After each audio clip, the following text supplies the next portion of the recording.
Bon les gars, je viens tout juste de revenir après avoir vu 3 nouveaux accessoires PlayStation. Parlons-en. Alors, premièrement, nous avons quelque chose de nouveau de la part de PlayStation, leur Flex Strike Wireless Fight Stick. PlayStation n'avait jamais sorti de Fight Stick jusqu'à présent, mais celui-ci semble vraiment excellent. Un simple regard suffit pour voir qu'il appartient à la famille PS5. On retrouve donc ce design bicolore qu'on voit avec la PlayStation ainsi qu'avec tous les autres accessoires, et je trouve que ça rend vraiment bien. J'aime bien la petite bande LED bleue. Je trouve que ça a de la gueule, mais dites-moi ce que vous en pensez dans les commentaires ci-dessous. Côté fonctionnalité, ce modèle propose à peu près toutes les commandes qu'on retrouve sur une manette DualSense classique. Tous les boutons sont présents, même le pavé tactile. Il manque juste un second joystick, ce qui est normal pour un stick arcade. On ne s'attend pas à en voir un, mais en théorie, vous pouvez l'utiliser comme une manette DualSense classique dans le jeu. Un interrupteur en haut à gauche change la fonction du stick. Vous avez la croix directionnelle et les joysticks gauche et droit, ce qui permet de choisir entre ces 3 options. C'est sans doute la seule limite empêchant cet appareil d'être une manette complète. Mais soyons honnêtes, vous n'allez pas utiliser ce genre d'appareil pour jouer à autre chose qu'à des jeux de combat. Et ce qui est cool et que je ne savais même pas que ça existait, c'est que le stick a des guides de restriction interchangeables sans outils, donc vous pouvez changer la sensation du stick lui-même. Je pense qu'il existe une forme carrée, circulaire et hexagonale. Les passionnés de jeux de combat ont donc le choix. Et ce qui est cool, c'est que toutes ces plaques de restriction peuvent être rangées sous le stick lui-même. Donc, ce coussinet en caoutchouc qui se trouve en dessous, vous pouvez l'ouvrir et c'est là que tout se range. Vous pouvez aussi y mettre l'adaptateur PlayStation Link. Donc, tous les petits accessoires peuvent rester à l'intérieur du stick où que vous alliez. Mais en parlant des commandes, les boutons sont des interrupteurs mécaniques tandis que le stick lui-même est numérique. Et j'aime aussi beaucoup le stick lui-même. Ce stick est conçu sur mesure par PlayStation et il a un aspect un peu transparent. Ça fait un peu penser à une boule à neige. Donc, vous avez la partie transparente et puis il y a comme la boule noire à l'intérieur. Et je trouve que ça donne un look intéressant, surtout quand la lumière LED l'éclaire. Ça rend vraiment bien. Et d'après ce que j'ai ressenti, c'était vraiment agréable à utiliser. Alors, ne vous méprenez pas, je ne suis pas vraiment un grand fan de jeux de combat. Et si jamais je joue à des jeux de combat, ce sera avec une manette. Je ne maîtrise pas encore le stick arcade, mais je pense apprécier celui-ci car il n'est pas trop grand. D'habitude, il me semble énorme.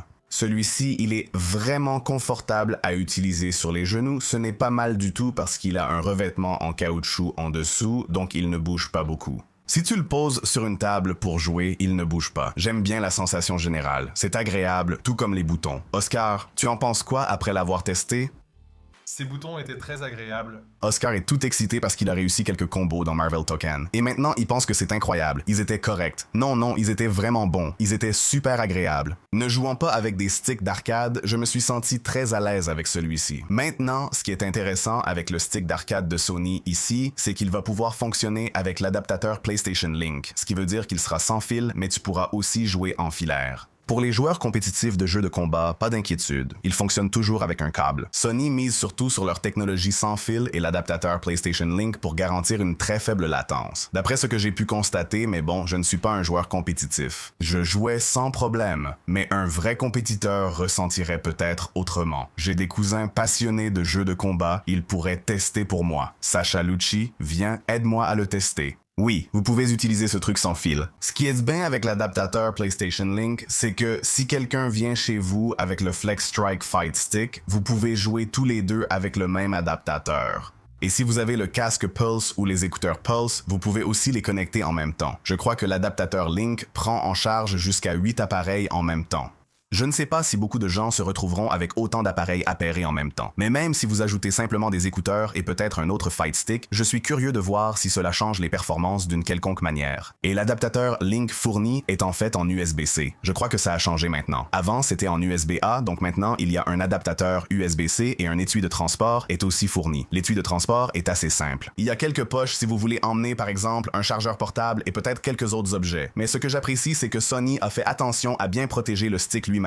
Il y a une coque pour le ranger fermé et protéger les boutons, évitant qu'il soit appuyé. Il me semble qu'un rabat supplémentaire se trouve sur le dessus de l'étui. Donc vos boutons et sticks seront parfaitement protégés quand vous voyagerez avec ça. Et le fait que ce soit inclus dans la boîte, je trouve ça vraiment cool. Par contre, un point important ici, c'est que Sony a ajouté un verrou dessus. Donc si vous allez à un tournoi, aucun risque d'appuyer accidentellement sur un bouton qui pourrait vous disqualifier ou vous gêner pendant que vous jouez ou que vous êtes en compétition. Ils ont donc pris soin d'ajouter un interrupteur de verrouillage. Edge. Alors, ce truc sera disponible le 6 août avec les précommandes qui ouvriront le 12 juin. Et ça va coûter 199, donc 200 €, ce qui me semble être dans la moyenne de ce que coûtent généralement les sticks d'arcade. Je pense que les modèles haut de gamme coûtent entre 200 et 400 €. On trouve aussi des modèles à moins de 100 €. La qualité sera sûrement différente, mais 200 € pour la communauté des jeux de combat, qu'en pensez-vous? Est-ce un prix raisonnable? Donnez votre avis en commentaire. Mais ça va aussi sortir le même jour que Marvel Tokon, je crois que c'est Tokon. Marvel Tokon va sortir et je suis vraiment impatient pour ce jeu. Ça me rappelle Marvel contre Capcom 3. Écoutez, Marvel contre Capcom, c'était mon truc. Et c'est ce qui s'en rapproche le plus pour moi. Ce jeu pourrait me donner envie d'utiliser un stick d'arcade. On s'est bien amusé. On a vraiment passé un très bon moment. On a eu du mal à s'arrêter pour laisser la parole aux gens de PlayStation parce que, waouh, ce jeu est génial. J'ai hâte d'être au 6 août. Oscar s'emballait trop avec ses combos. J'ai dû le calmer.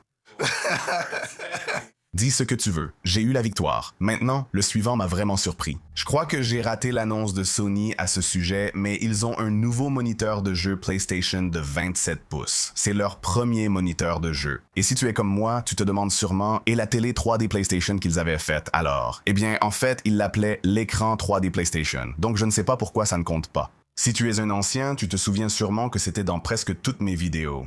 Donc, ça va être le premier moniteur de jeu PlayStation développé par Sony Interactive Entertainment. C'est différent de Sony Electronics qui fait par exemple InZone et les téléviseurs. Ce sont tous les deux Sony, mais ils fonctionnent comme deux entreprises complètement différentes. Donc, c'est intéressant de les voir sortir un moniteur ici. Ce truc-là est un moniteur IPS de 27 pouces et c'est un moniteur QHD, donc 2560 par 1440 pixels. Pas de 4K, mais il a un taux de rafraîchissement variable pour la PS5 et la PS5 Pro. Il monte jusqu'à 120 Hz. Si vous l'utilisez avec un PC, il monte jusqu'à 240 Hz, ce qui est vraiment impressionnant. Et bien sûr, il a aussi le HDR. Et je dois dire que même si ce n'était pas un écran 4K pour moi, il avait l'air plutôt net. Oscar, tu l'as vu. Qu'en as-tu pensé? J'étais un peu déçu que ce ne soit pas de l'OLED. C'est vrai, j'aimerais bien, mais il y a une raison, on y revient tout de suite. L'une des principales fonctionnalités spéciales ici, c'est le chargeur de manette intégré. Juste au centre de l'écran, vous pouvez en fait tirer ce crochet vers le bas, sur lequel vous pouvez poser votre manette DualSense ou DualSense Edge et elle restera là pour se recharger. Franchement, je trouve ça vraiment cool. Si votre PlayStation est branchée à cet appareil et que vous êtes prêt à jouer, votre manette est déjà devant vous, prête pour la session. Ce n'est pas quelque chose auquel j'aurais pensé, mais ça paraît vraiment logique. Vous vous asseyez juste devant l'écran, vous prenez votre manette, vous l'allumez et vous êtes prêt à jouer. Pas besoin de la chercher partout en se demandant où on l'a laissée. Si vous n'aimez pas voir le crochet en jouant, poussez-le vers le haut pour le cacher derrière l'écran. C'est logique. L'avantage ici, c'est qu'il reste totalement réglable. Hauteur, inclinaison, rotation, il répond à tous vos besoins d'écran.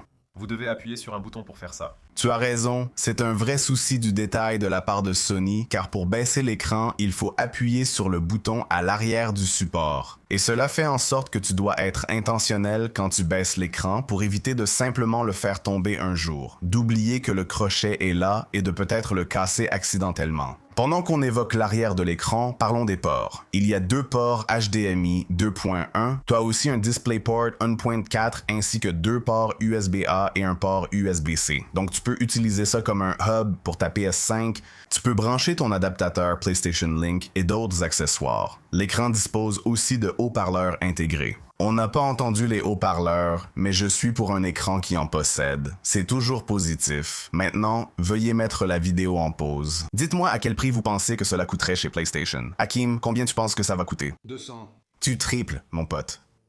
Tu ne sais pas combien coûtent les moniteurs. Je dois dire que j'ai été surpris d'apprendre que ce truc allait sortir à 350, 240 Hz de taux de rafraîchissement, les gars. Je ne sais pas. Pour moi, je trouvais que c'était un très bon prix. Qu'est-ce que tu en penses, Oscar? J'ai été vraiment surpris, honnêtement. Mais dites-moi ce que vous pensez du prix. Pour ma part, j'ai vraiment été surpris. Surtout après l'avoir vu en vrai. Je comprendrais si c'était un écran vraiment nul. C'est pour ça que ce n'est pas de l'OLED. Même avec une dalle IPS, il avait fière allure. J'ai donc été surpris par le prix. Disponible dès le 27 août, les précommandes ouvriront le 5 juin, mais il ne sera disponible qu'aux États-Unis et au Japon, donc des marchés très limités. Je ne sais pas, je pense que Sony n'a pas beaucoup confiance en ce produit. Il n'a même pas un nom PlayStation stylé, c'est juste un moniteur gaming de 27 pouces. Pourquoi ne pas l'appeler PlayStation Vision Monitor, par exemple?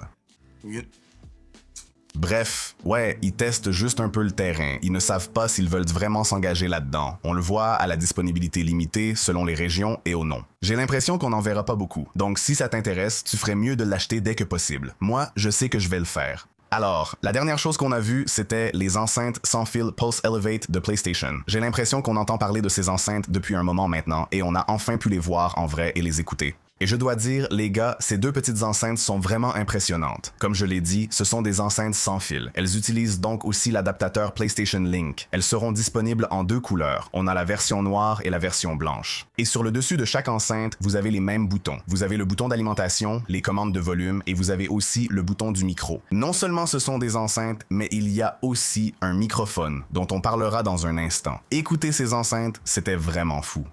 Ce sont vraiment des enceintes impressionnantes. Elles utilisent des haut-parleurs magnétiques planaires. Je vais être un peu technique, mais ce sont les mêmes haut-parleurs que dans le casque et les écouteurs sans fil Pulse. Mais ceux-ci devraient entraîner moins de distorsion à des volumes élevés, ainsi que plus de détails, surtout dans les hautes fréquences. Donc, ce sera une meilleure expérience globale. Et c'est important, surtout avec des haut-parleurs, si vous essayez de pousser le volume. Vous voulez que le son soit clair, vous devriez pouvoir bien entendre, par exemple, les bruits de pas. Et en parlant de bruit de pas, ceux-ci utilisent l'audio 3D Tempest qu'on a déjà vu dans les casques, mais pour des haut-parleurs, c'est étonnamment bon.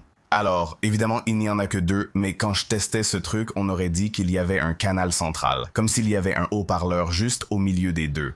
J'avais l'impression que les dialogues sortaient du moniteur. J'ai demandé, sachant que Sony fait souvent ça, s'il n'y avait que deux haut-parleurs et si la télé pouvait aussi servir de haut-parleur. Mais ils n'utilisent même pas ce genre de technologie ici. Ils utilisent simplement l'audio Tempest 3D, donc ce son spatial est vraiment convaincant. Ça sonne vraiment bien. Je dois encore tester un peu, mais pour des enceintes de bureau, je suis impressionné. On peut aussi ajuster leur position. Si vous les posez sur la table, vous pouvez les incliner vers le haut pour qu'elles pointent vers vos oreilles plutôt que vers votre corps. C'est un souci du détail. Non seulement vous pouvez les ajuster, mais vous pouvez aussi les prendre en main. Elles sont complètement sans fil. Maintenant, la base sur laquelle elles reposent sert essentiellement à les recharger. Ce qui est fou parce que ça veut dire que vous pouvez pratiquement les prendre et jouer n'importe où. Par exemple, si vous jouez avec le portail PlayStation, vous pouvez avoir une expérience d'écoute vraiment géniale pendant que vous jouez sur le portail, même aux toilettes. Vous pouvez vraiment vous éclater aux toilettes en jouant à Ghost of Tsushima. Ou même, non, Apex, ce n'est pas possible. Non. Non, rien de trop compétitif. Mais, par exemple, tu pourrais jouer à Ghost of Tsushima avec un son cristallin. Tu peux l'emmener partout, ce que je trouve incroyable. J'ai déjà mentionné qu'il y avait un bouton de coupure du micro sur le dessus des enceintes. Donc, il y a des micros intégrés dans cet appareil. Tu te demandes peut-être, eh bien, Jude, pourquoi voudrais-tu des micros dans tes enceintes, non? Il va y avoir tout ce son fou qui en sort. Tu ne veux pas avoir des discussions de jeu pendant que tu écoutes ton audio, mais ils ont mis des micros à réduction de bruit de folie ici, les gars. Et on n'a pas pu enregistrer cette partie, mais ils nous ont montré une démo où on pouvait entendre quelqu'un parler pendant qu'un jeu tournait. Il y avait même une chanson qui passait. Le volume était fort, mais quand ils ont enregistré leur voix et qu'ils nous l'ont fait écouter, il n'y avait aucun son de la chanson. Et on pouvait entendre la voix de la personne clairement.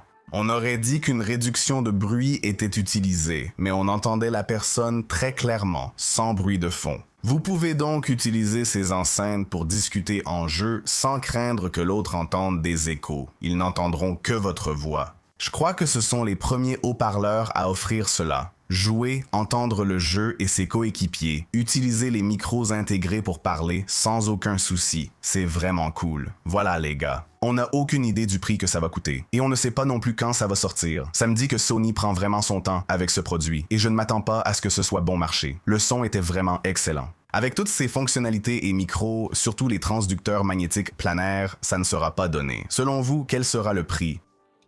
200? Tout est à 200 pour toi, non? Pour moi, ce sera plutôt 300, voire 350. Je ne sais pas. Austin dit qu'ils sont de niveau audiophile. Et ces transducteurs magnétiques planaires, c'est généralement le type de haut-parleur qu'on trouve sur des casques de qualité audiophile. Les voir sur une enceinte de bureau, surtout de gaming, c'est inédit. Ça annonce du haut de gamme, mais peut-être qu'ils vont nous surprendre et annoncer juste 200. Partagez votre avis en commentaire. L'une de ces nouveautés vous enthousiasme-t-elle? Moi, Marvel Token, j'ai vraiment envie de voir ça. Ce n'est pas un accessoire, mais il n'aurait pas dû me laisser jouer. Des 2 sticks d'arcade en ce moment. En ce moment. Blague à part, je suis enthousiaste pour l'écran, mais ce sont les enceintes. Les enceintes, c'est quelque chose que j'utiliserais vraiment. Donc, à la prochaine, tout le monde. Peace.